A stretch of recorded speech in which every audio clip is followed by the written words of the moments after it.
এখন ব্যতিক্ৰমী বিয়া এই বিশেষ বিবাহ অনুষ্ঠান অনুষ্ঠিত হৈছে চাবুৱাৰ প্ৰসিদ্ধ দিনজয় সত্ৰৰ নামঘৰৰ প্ৰাংগণত য'ত পিতৃ-মাতৃৰ বিয়া পাতিছে সন্তানে ককা আইতাৰ বিয়া পাতিছে আকৌ নাতিনীয়ে নাতিনীৰ মুখত এইদৰে জোৰা নাম আমদালি গাঠিছো দৰ্জাই দৰ্জাই আৰিছো আমাৰ আইতাক নিবলৈ বুঢ়া ককাক মাতিছো পিতৃ-মাতৃ ককা আইতাক মাহ হালধিৰে নোৱাই থোৱাই উৰুলি বিয়া নামৰ সুৰেৰে উদুলি মুদুলি হৈ পৰিল সত্ৰৰ নামঘৰৰ প্ৰাংগণ এইদৰে মাৰ বাপেৰৰ বিয়া দেখিলে সন্তানে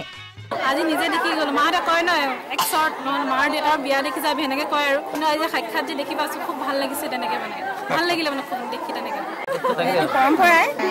নীতিমতে মতা আছে যদি এতিয়া মতা নহয় তাৰমানে আমাৰ ল'ৰা ছোৱালী এনেকৈ সম্পূৰ্ণ লোকম কৰা হ'ব আমাৰ গাঁৱৰ ৰাইজে আয়োজন কৰিছে আগতে এনেই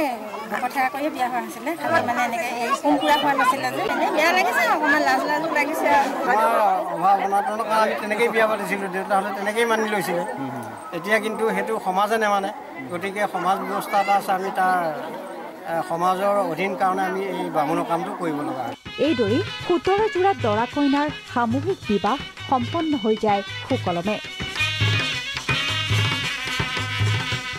চাবুৱাৰ পৰা জ্যোতিকা ফুকন প্ৰাগ নিউজ।